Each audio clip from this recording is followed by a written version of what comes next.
Magandang araw mga boss. For today's video may aayusin akong Baja City 100.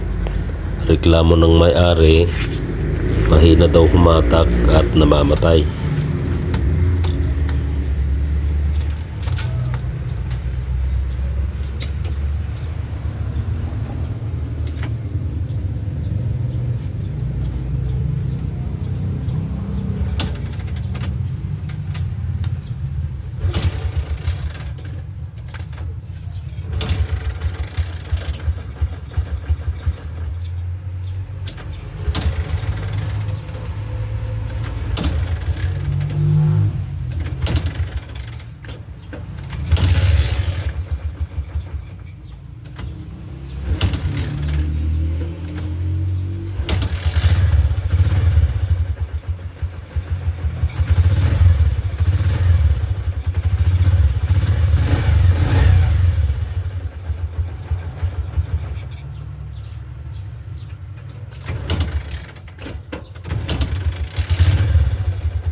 Dito ay nag-decide na akong baklasin yung karburador kasi mahirap nga talagang paandarin at namamatay nga.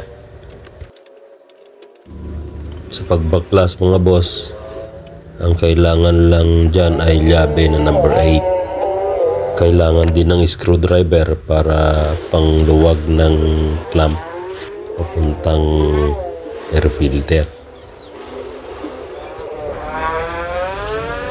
At tinanggal ko din yung manifold para madaling pull out yung carburetor.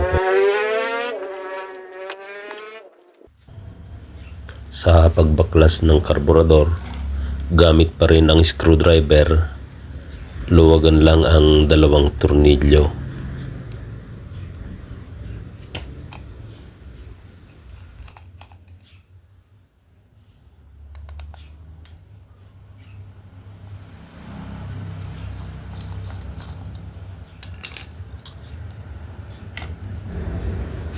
Positive mga boss, yung tinuro ko dyan, yung may kulay na dilaw o brown, yan yung dahilan kung bakit mahina ang hatak ng makina at namamatay din. Ito kasi yung bumabara sa mga jet ng karburador, kaya namamatay ang makina. Nagkaroon ng ganong dumi sa loob dahil kwento ng may-ari, bihira daw magamit yung tricycle nila. Pag napanis kasi yung gasolina, nagproproduce siya ng parang gel. Paglinis ng mga jet mga boss, kailangan bugahan ng hangin para matanggal yung mga dumi kung may dumi man sa loob. Siguro hinding visible yung mga butas ng jet para pagsalpak walang magiging problema.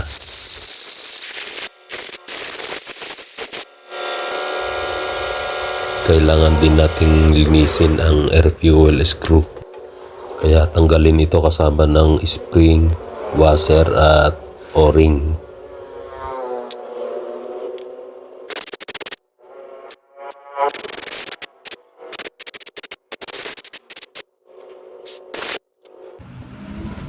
Sa pag-assemble mga boss, inuna ko dito yung main jet.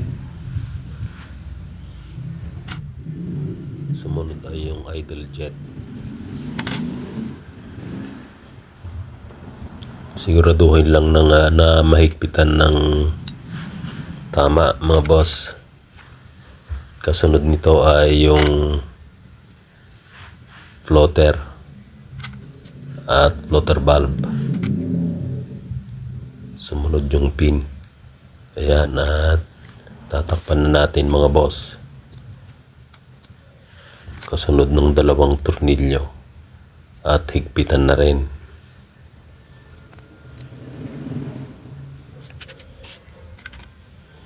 Dito ay inilagay ko na rin yung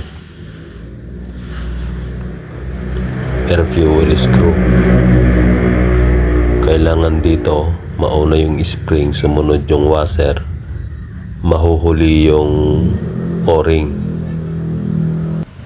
Kailangan huwag mawala yung o-ring kasi yan ang nagpapaganda ng minor ng motor natin, mga boss.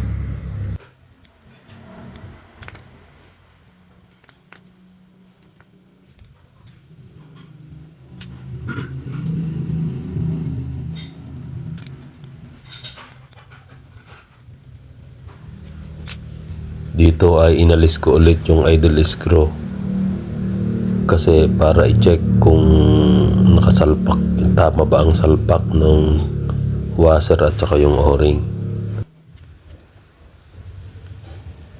Ang pihit nga pala ng air fuel screw ay 1.5 turn.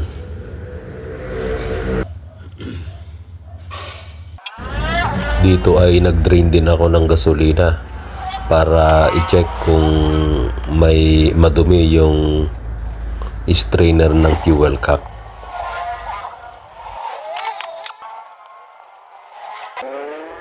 Dito nalis ko rin yung pinakabaso ng fuel cap para malinisan na rin.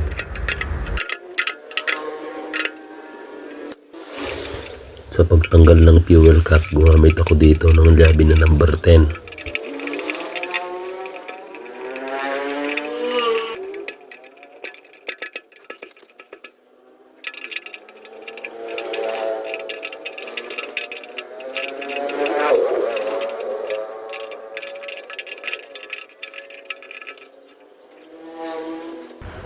Katanggal ko, tingnan ko malinis pa naman. So binugahan ko na rin ng hangin para lalong mas malinis. Dalawa pala ang strainer nito. Sa pagsalpak ng fuel cap, mga boss, same process pa din. Kung ano yung pagtanggal, ganoon din ang pagbalik.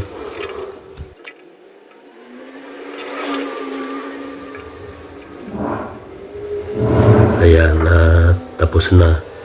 Pero bago iwanan, i-close muna ang fuel cap, mga boss, para kahit magkarga ng gasolina, hindi siya matatapon.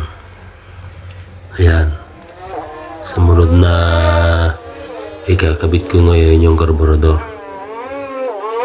at intake manifold.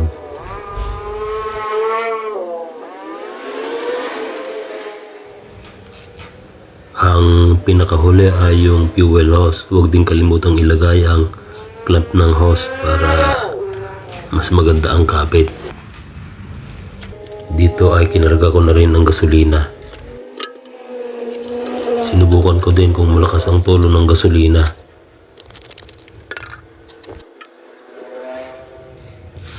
At ikinabit ko na rin yung fuel hose.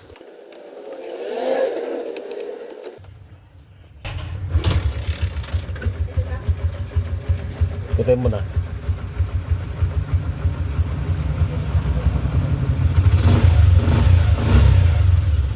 Okay na, mga boss. One click na.